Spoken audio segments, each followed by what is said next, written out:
Psalm 27, vers 1 tot 14, hoor die woord van die Here. 'n Psalm van Dawid. Die Here is my lig en my heil, vir wie sou ek vrees? Die Here is die toevlug van my lewe, vir wie sou ek vervaard wees? As kwaaddoeners teen my nader kom om my vlees te eet, my teestanders en my vyande, ja myne, struikel hulle self en val. Al word 'n laar teen my opgeslaan, my hart sal nie vrees nie. Al staan 'n oorlog teen my op, nogtans vertrou ek. Een ding het ek van die Here begeer, dit sal ek soek, dat ek al die dae van my lewe mag woon in die huis van die Here, om die lieflikheid van die Here te aanskou en te ondersoek in sy tempel. Want hy steek my weg in sy hut, in die dag van onheil. Hy verberg my in die skuilplek van sy tent, hy verhef my op 'n rots. En nou sal my hoof hoog wees, bo my vyande rondom my. En ek wil in sy tent offerandes offer, saam met trompetgeklank. Ek wil sing, ja, psalms sing, tot eer van die Here. Hoor, o Here, ek roep luid, en wees my genadig en antwoord my. Van U sê my hart, soek my aangesig. Ek soek U aangesig, o Here. Verberg U aangesig nie vir my nie, wys U knegg nie af in toorn nie. U was my hulp, verstoot en verlaat my nie, o God van my heil, want my vader en my moeder het my verlaat, maar die Here sal my aanneem. Here, leer my U weg en lei my op 'n gelykpad vanweë my vyande. Gee my nie oor aan die begeerte van my teestanders nie, want valse getuies het teen my opgestaan en hy wat geweld uitblaas. O, as ek nie geglo het dat ek die goedheid van die Here sal sien in die land van die lewendes nie. Wag op die Here. Wees sterk en laat jou hart sterk wees. Ja, wag op die Here. Ons fokusgedeelte in vers 1. Die Here is my lig en my heil, vir wie sou ek vrees? Die Here is die toevlug van my lewe, vir wie sou ek vervaard wees? Die tema van ons boodskap, die Vader het sy seun gestuur om ons lig en heil te wees. Vertrou op hom. Die Vader het sy seun gestuur om ons lig en heil te wees. Vertrou op hom. Nou Dawid, een van twee moontlikhede hier, staan waarskynlik voor 'n weermag van vyande op die slagveld. En daar is by niemand wat hy kan skuil nie. Hy kyk die gevaar van 1000 dode in die gesig. Aan die ander kant kan dit wees dat Dawid hier denkbeeldig praat van vyande onder die volk wat opstaan en wat wie se getal al groter word. En dit het ons in die vorige Psalm gesien, Psalm 26, het ons gesien hoe Dawid dan juis praat van die vyande van binne. En so, hoe dit ook al sê, Dawid was in 'n baie moeilike situasie. Dawid neem sy toevlug na die Here en die uitkoms is dat hy met groot wysheid teen sy vyande opgetree het. So het die groter Dawid, dis Christus, 'n hele volk van Judaiseerders gehaat. Baie groot, of kan ons sê die oorgrootste meerderheid van Judaiseerders wat teen hom opgestaan het. En so wat Dawid hier beskryf is ook deels dit wat ons sien in Christus, dat sy vyande teen hom opgestaan het, dat hulle menigvuldig was en dat hy in benoudheid was. En Christus het met baie wysheid teenoor sy vyande opgetree. En ons sien dat sy vertroue was in sy Vader. So in vandag se boodskap gaan ons kyk na die situasie wat Dawid in was, Christus, en ook ons as kinders van die Here vir die mate van stryd wat die Here ook vir ons afgemeet het en afgeweeg het. Hoe gaan ons met wysheid teenoor ons vyande optree? Die enigste manier is om by die Here te skuil, om op die Here te vertrou. En dit is dan hoe ons in ons lewe dan in wysheid sal optree. So kom ons kyk na hierdie Psalm om te sien hoe God deur Dawid en die groter Dawid, Jesus Christus, ons leer om op God te vertrou en om met wysheid op te tree. Soos ons sien in ons tema, die Vader het sy seun gestuur om ons lig en heil te wees, vertrou op hom. So Dawid was in die midde van gevaar, maar in hierdie midde van gevaar vrees hy nie. Die Here is my lig en my heil. Vir wie sou ek vrees? Die Here is die toevlug van my lewe, vir wie sou ek vervaard wees? Nou kom ons kyk maar net eers om daardie woordjie vervaard is, beteken dan nou uiteindelik ook vrees. So Dawid het al hierdie dinge wat teen hom getel het en mense wat teen hom opgestaan het. En hy kon met vrymoedigheid die woorde van hierdie Psalm neerskryf, dig en ook saamsing. Die geloof en vertroue wat hy op God het dan ook die hele volk beïnvloed. Die hele volk het saam God se naam groot gemaak. So ons moet nou dink in terme daarvan dat hy al reeds in retrospek na al hierdie dinge gebeur het, hierdie Psalm skryf en hy het geleer uit wat hy gelei het. Herinner ons ook aan Christus wat gehoorsaamheid geleer het uit wat hy gelei het. En so sal ons die lyding ontvlug nie. God het dit vir ons beskik, omdat hy ook wil hê dat ons gehoorsaamheid moet leer deur wat ons lei.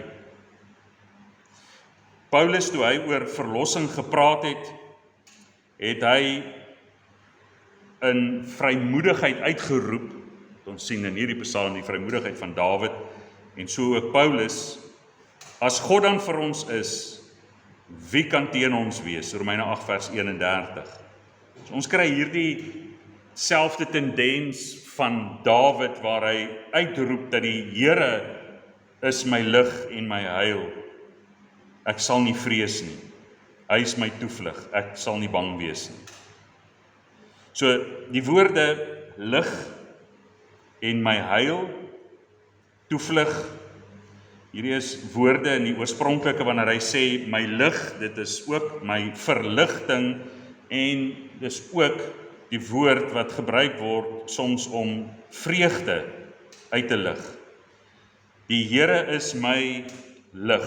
Die Here is my verligting. Die Here is my vreugde. My heil, die woord Yasha word gebruik en die rede waarom ek dit vir u noem in die oorspronklike is omdat Jesus se naam kom uit hierdie woord verlossing, Yasha of Yeshua. So my heil, my saligheid, my verlossing. Die engel Gabriël sê aan Maria, julle moet hom Jesus noem want dit is hy wat sy volk van hulle sondes sal verlos. Daarom kyk Dawid na sy verlosser. Dis die rede waarom hy met vreugde uit hierdie situasie kon uittreë. Toe dit hierdie moeilikheid tot 'n einde gekom het, het hy hierdie vreugde gehad en die wete gehad dat die Here hom sal deurdra. En die woord vir toevlug, die Here is die toevlug van my lewe, is ook 'n woord wat vertaal word met bergvesting, rots en sterkte. So Dawid vertel hierdie gebeurtenis in die vorm van 'n gedig, 'n lied, om ons die versekering te gee dat in ons benoudheid ons nie nodig het om te vrees nie. Dat ons op die Here moet vertrou, dat ons na hom toe moet kyk. So Dawid het baie vyande gehad, maar ook so sien ons Christus het baie vyande gehad. En so Dawid gee vir ons 'n onvolmaakte voorbeeld, maar 'n voorbeeld nog steeds. Christus vir ons 'n volmaakte voorbeeld van hoe hy self ook nie gevrees het nie, omdat hy sy Vader sy toevlug gemaak het. Hy het voortdurend in die gebed het hy tot sy Vader genader. Dawid kon sê dat hy nie vrees nie en soos Calvin ook opmerk dat dit nie altyd in Dawid se lewe was dat hy sonder vrees was nie, want hy spreek in baie psalms spreek hy sy vrees uit. Maar die groot ding is om oor die vrees te oorwin. En daarom is dit belangrik om te kyk na die woord van die Here en te leer uit dit wat ons gevrees het en te sien dat baie van hierdie vrese wat in ons gedagtes spook by ons is onrealistiese vrese.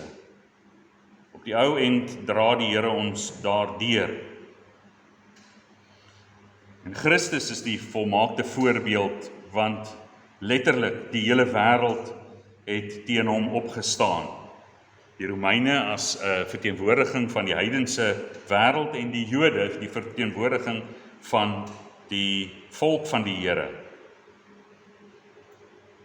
En nêrens sien ons dat Christus die mens vrees nie. 'n Absolute kalmte wat hy het wanneer hy besig is om met sy vyande te praat. Nou u en ek, ons verskil van mekaar en so elkeen neem maar bloot aan dat iemand wat voor ander mense staan en praat, dit is iets wat maklik is en maklik kom.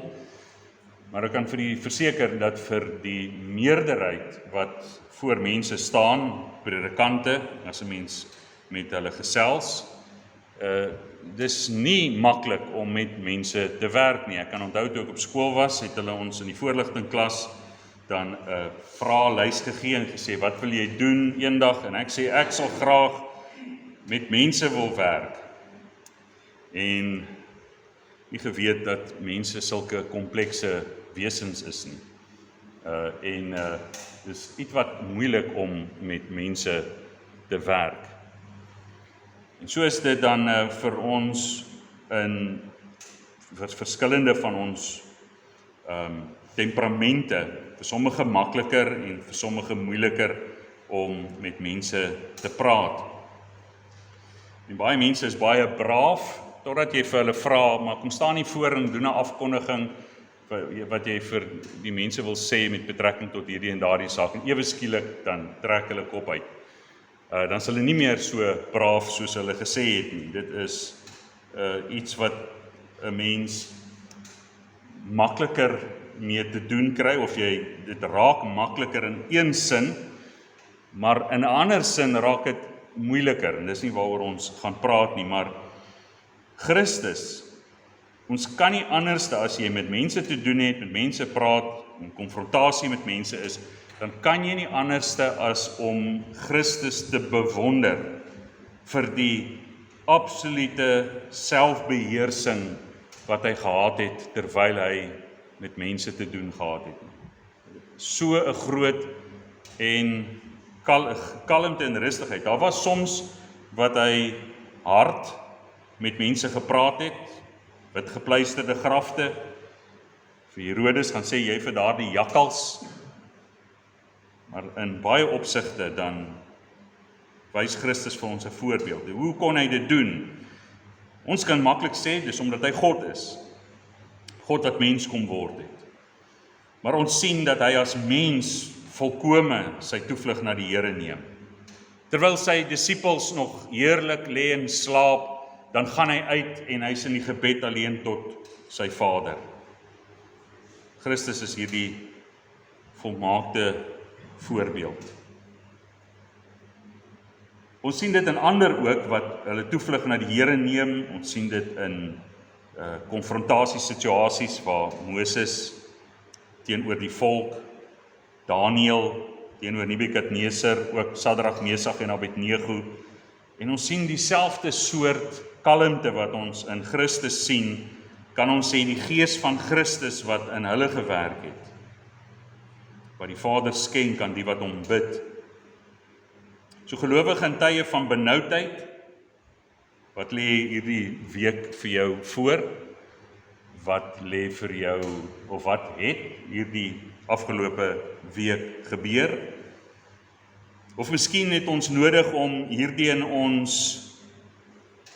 wapenkas te bære, om gereed te wees, of ons gereedskapkas te bære vir die oomblik wanneer ons in benoudheid kom.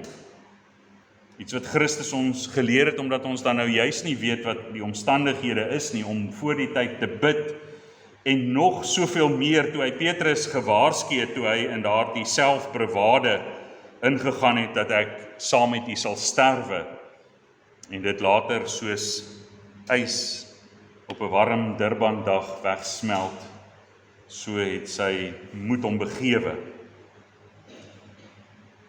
En dit het Christus hom gewaarsku, maar hy het dit ter harte geneem en geleer, want nadat Christus in die hemel opgevaar het, sien ons Petrus met baie groot vrymoedigheid voor die Joodse raad staan. Ons sien die gees van Christus in hom geopenbaar. So Dawid se vyande het nie gekom om net om teë te staan nie, maar hulle het gekom vir sy ondergang. Hy sê, as kwaaddoeners teen my naderkom om my vlees te eet, my teestanders en my vyande, ja myne, struikel hulle self en val. So in baie opsigte het Dawid het hy nie eers nodig gehad om enige iets aan sy vyande te doen nie, dat die Here self met sy vyande afgereken het. 'n voorbeeld, of daar's verskeie voorbeelde, ons kan dink in terme van Saul, ons dink ook aan Absalom, ander wat daar was, wat die Here self mee afgereken het. Saul wou eenvoudig Dawid vernietig. Hy het Dawid nie uitgelos nie. Selfs wanneer Dawid genade aan Saul bewys het, het Saul weer met 'n aanval gekom. En so kind van God, dit beteken nie dat as ons vertroue op die Here stel, dat ons nie stryd gaan hê nie. Dit beteken nie dat mense ons net eenvoudig gaan uitlos nie. Dit beteken nie dat ons dan nou maar net eenvoudige oop deur het nie. So vinnig gaan die jou sielevyand ook nie lê nie. Veral wanneer ons getuig onder mense, die evangelie getuig, kan ons verseker weet dat hy sy vyande, of hy ons vyande teen ons sal opwek. En dis wat die bose doen. En so Dawid se vyande was, kan ons in 'n geestelike sin sê, of in 'n figuurlike sin sê, was kannibale, wat sy vlees wou eet. In 'n figuurlike sin, omdat dit nou nie letterlik die geval was nie, maar hulle het gekom om sy, en dan in hierdie poëtiese vorm, sy vlees op te eet, beteken om hom te vernietig, geheel en al. Maar hier is die troos. Dawid sê, hulle kom van self om. Hulle word deur hulle self gepootjie. Hulle val oor hulle eie voete. Ons leer van Christus se vyande wat teen hom opgestaan het. En veral nadat hy triomfantlik in Jerusalem op die rug van 'n esel ingekom het. En mense geroep het, Hosanna vir die seun van God. En die Judaiseerders raad op was, en hulle was baie kwaad geweest, en hulle het saam gestaan. Hulle het gekom om die groter Dawid se vlees te eet. En nou kom loods hulle aanval op aanval. Hulle het vergaderings, hoe kan ons hom vastrek? En dan elke keer wanneer hulle kom met hulle argumente, dan het Christus eintlik die maatjie onder hulle uitgeruk. En so die owerpriesters en die ouderlinge het met 'n mes gekom onder hierdie dekmantel van vra, veral nadat Christus die tempel skoongemaak het en hy so bietjie die kontantvloei van die tempel beïnvloed het die Joodse owerpriesters met alle mag en mening gekom. Deur watter mag doen u hierdie dinge? Matteus 21. En Jesus sê vir hulle, die doop van Johannes, was dit uit die mense of van God? Hulle sê, wel ons weet nie, want watter kant toe hulle ook al antwoord, sal Christus hulle vermaan. En Christus sê, dan sê hy ook nie vir julle, deur watter mag ek hierdie dinge doen nie. Die mense wat rondom die Here Jesus was, toe daardie antwoord gegee is, het al reeds gesien hoe die fariseërs en die skrifgeleerdes verkleineer word. En toe kom hulle en hulle vra vir hom oor die belasting. Moet ons aan die keiser belasting betaal? En Christus se antwoord, betaal aan die keiser wat die keiser toekom op grond van die belastingmin, het hulle oor hulle eie voete laat val. En gevra oor die grootste gebod. En Christus het 'n antwoord gegee wat hulle laag gebring het. Weereens hulle al minder en minder in die oë van die volk geraak het. Aanval op aanval en 'n kalmte, 'n rustigheid en wysheid. Judaiseërs het voor sy oë versmelt, hulle eie autoriteit het versmelt en God se autoriteit het gestaan om te wys dat die woord van God kan nie gebreek word nie. So gelowige, het jy vyande wat hulle self teen jou wil opstel. Neem jou toevlug na die Here. Bid en vra hom vir wysheid. En hy sal dit vir ons volgens Jakobus gee sonder om te verwyd. Maar ons moet in die geloof bid. Elke goeie geskenk en elke volmaakte gawe daarvan bo af neer van die Vader van die ligte, by wie daar geen verandering of skaduwee van omkering is nie.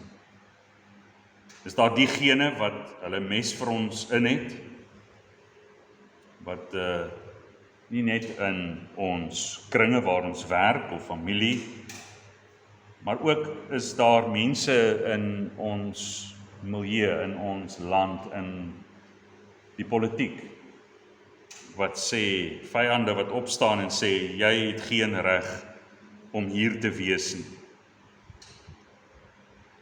Ons moet ons toevlug na die Here neem. Baie wil hulle toevlug na die politiek neem en hulle verlosser en verlossing in die politiek soek. Daardeur sê ek nie dat ons niks met politiek uit te waai het nie. Ons het nodig om in die verkiesing wat kom te gaan stem, die plaaslike verkiesings, maar dit beteken nie dat ons vertroue stel in die mens nie, ons vertrou nie op prinse nie. So het ons vyande beslis op alle terreine, dan moet ons toevlug na die Here neem, want hy is ons lig en ons heil. Hy is die bron van ons blydskap en ons verlossing. En al staan 'n groot menigte teen ons op, ons hoef nie te vrees nie. Vers 3, al word 'n laar teen my opgeslaan, my hart sal nie vrees nie.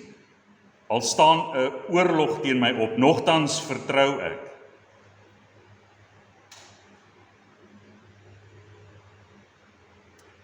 As 'n mens 'n groot skare mense sien wanneer jy by verskeie geleenthede, sportgeleenthede sien en jy begin, as jy nou van 'n klein plekkie afkom, sukkel 'n mens partykeer om groot skares mense te kan jouself indink. Maar wanneer jy by groot sportgeleenthede wat in die verlede was, dit was altyd lekker geweest om Pildic stadion toe te gaan en die groot atlete te gaan sien en ander stadions, dit was iets besonders, oorseese atlete wat gekom het. En so jy kry iets wat van 'n idee. En so kry mense hierdie gedagte dat wanneer 'n menigte iemand in 'n oorlog dan omsingel, maak die films en die TV maak dit vir ons eintlik makliker om dit te kan insien wanneer hulle selfs deur AI of verskillende metodes skares mense groter maak om dit realisties te maak soos 'n oorlog in die verlede. So wanneer ons dan kyk na films oor oorloë, ook in die middeleeue, of selfs wanneer daar films is oor die Griekse oorloë in so meer as 2000 jaar gelede, en dan wys hulle daardie kamera wat so oor die muur kom en dan is dit net mense met swaarde en skilde en dolke en pyl en boë. En dan sit jy kan nie help om hoendervleis te kry en te dink, as hierdie film vir my te veel raak, kan ek my springwielies vat en loop, maar die mense wat in daardie krisis is, kan nêrens heen gaan nie. Hulle is in daardie oorlog, en so het Dawid oorlog na oorlog na oorlog het hy beleef. En hy sê, al sou dit wees dat 'n groot menigte, 'n hele laar teen my opstaan, my hart sal nie vrees nie. Dit is nie menslik moontlik, tensy jy ergens iets fout gegaan het, of daar sal iets fout gaan, as jy nie op die Here vertrou nie. En dit bewys baie oorloë, dat wanneer mense van 'n oorlog af terugkom, of in 'n oorlog gewond is, die skade wat daar gedoen is, nie net aan die liggaam nie, maar ook aan die verstand, maar diegene wat op die Here vertrou. Dawid kon met die warm kop van Goliat in sy hand loop van die slagveld af, nadat hy dit afgesny het, toe hy hom met daardie slingerveld doodgemaak het, stap na Saul toe en dit op Saul se tafel neergesit het, en sy hande te kan gaan was, tabernakel toe te kan gaan, 'n offerande aan die Here te bring, en te gaan slaap, en rustig te wees. Dis menslik nie moontlik om dit te kan doen wanneer 'n laar teen jou opstaan, wanneer jy in oorloë veg. Dit het 'n effek op die mens, op jou liggaam, en innerlik ook 'n effek. En Dawid het oorlog na oorlog na oorlog geveg, na die tempel toe gegaan, aan die Here geoffer, want 'n laar skrik hom nie af nie.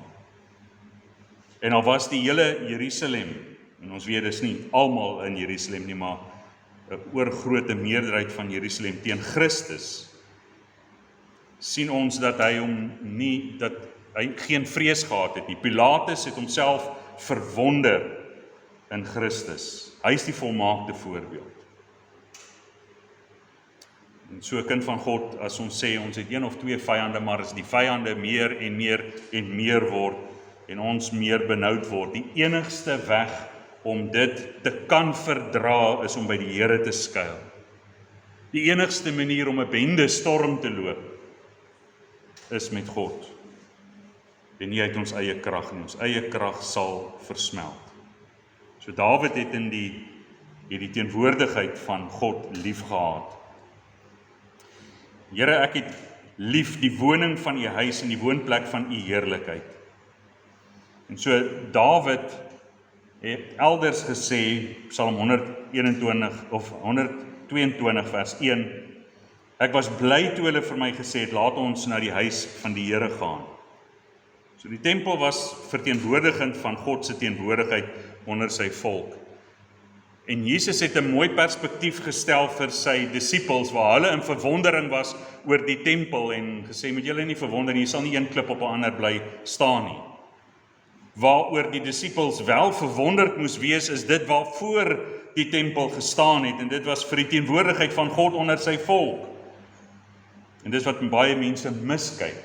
Kyk eerder in die gebou vas, eerder as in God.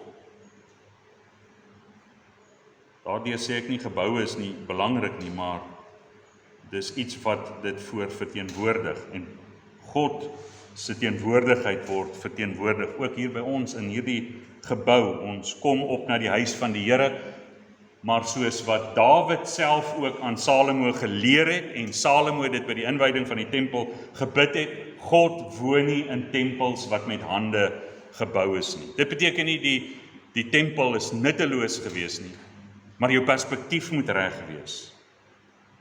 Dit is heerlik om 'n gebou te hê om in by mekaar te kom. Ons dank die Here vir hierdie wonderlike voorreg. Maar dis nie die objek van ons aanbidding nie. God is. En Dawid was bly om in die teenwoordigheid van die Here te wees. Christus, toe hy 'n klein seentjie was, het sy ouers hom gesoek en het hulle hom in die tempel gevind, en het hy vir hulle gevra of hulle dan nie weet dat hy in die dinge van sy vader betrokke moes wees nie. Lukas 2 vers 46 tot 49. Ook het sy disippels onthou wat hy gesê het, Johannes 2 vers 17, die ywer vir u huis het my verteer.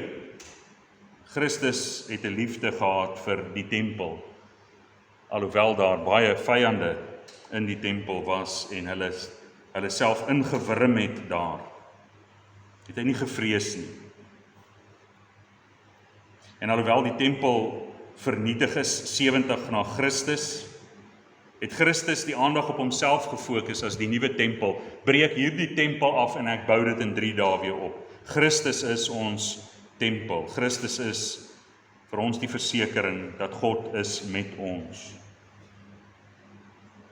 Die beskerming van die Here, vers 5, want hy steek my weg in sy hut in die dag van onheil. Hy verberg my in die skuilplek van sy tent, hy verhef my op 'n rots.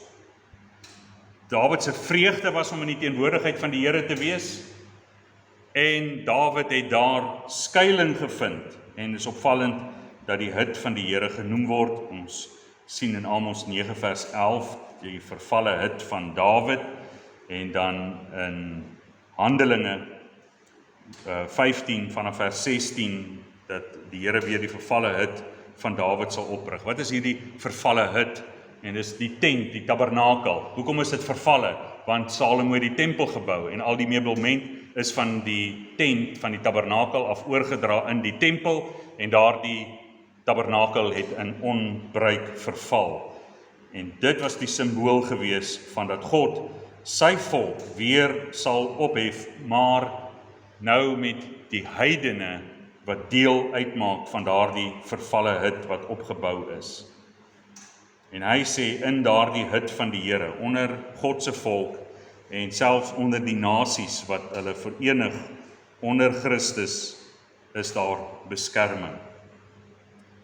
So Dawid het God se teenwoordigheid geniet, en omdat hy God se teenwoordigheid geniet het, het hy God se beskerming geniet.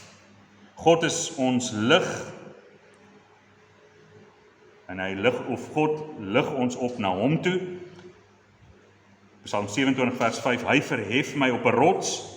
So die tabernakel en die tempel was op hoogtes gebou in Jerusalem, kontras met wat ons lees in die boek Genesis, waar die mense die toring van Babel gebou het.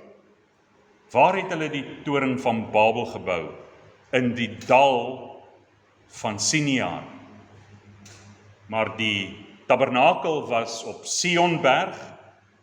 Dawid het van Arauna sy dorsvloer gekoop in die tyd van die pes en geoffer, en die Here het die pes afgeweer, en daardie plek het dan die Tempelberg geword waar die tempel opgebou is. Want God lig ons op, die mens se godsdiens druk jou af in die dal. God lig jou op, hy verhef my op 'n rots. Wat 'n rots is hier? Hier is die rots waarop die tabernakel, die tempel gebou is. Simboliseer God lig ons op na hom toe.